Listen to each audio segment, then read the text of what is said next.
Hello hi, എല്ലാവർക്കും സുഖമാണോ?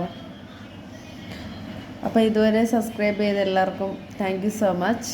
ഇനി നിങ്ങളുടെ സപ്പോർട്ടും സ്നേഹവും എല്ലാം പ്രതീക്ഷിക്കുന്നു. അപ്പോൾ വീഡിയോയിലോട്ട് പോവാം. അപ്പോൾ എപ്പോഴും നമ്മൾ മുട്ട കഴിക്കുക കേട്ടോ. അപ്പോൾ ചിലരൊക്കെ പറയും കൊളസ്ട്രോളൊക്കെ വരുമെന്ന്. ഞാൻ 2 മുട്ട എടുത്തിരിക്കുകയാണ്. അതായത് മുട്ട കഴിച്ചെന്ന് പറഞ്ഞ് നമുക്കൊരു കൊളസ്ട്രോളും വരത്തില്ല. കാര്യം നമ്മുടെ ശരീരത്ത് എപ്പോഴും മുട്ട കഴിച്ചാൽ പനി വരത്തില്ല. മാത്രമല്ല, ഇപ്പം വീണ്ടും പഴയതുപോലെ കൊറോണ ഒക്കെ വന്ന് തുടങ്ങിയെന്ന് പറഞ്ഞു. അപ്പം നമ്മളെപ്പോഴും മുട്ട കഴിക്കുന്നത് കൊണ്ട് നമുക്ക് ശരീരത്ത് പനി വരില്ല. മുട്ടയും പാലും.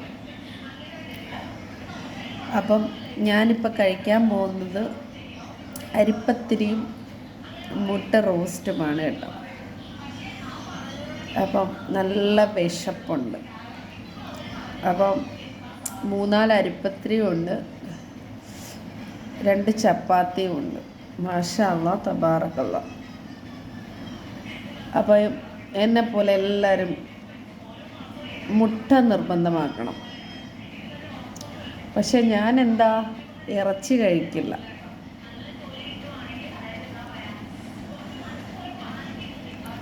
പഴവർഗ്ഗങ്ങളും പച്ചക്കറികളും മാത്രമേ കഴിക്കാറുള്ളൂ. അപ്പം നമ്മുടെ ശരീരം നല്ല സോഫ്റ്റ് ആവും.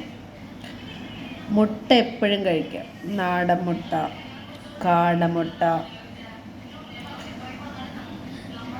പിന്നെ താറാമുട്ട.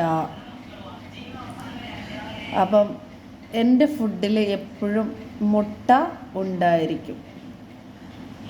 മുട്ട വിട്ടുള്ള ഒരു കളിയും ഇല്ല. അപ്പോൾ ടാറ്റാ.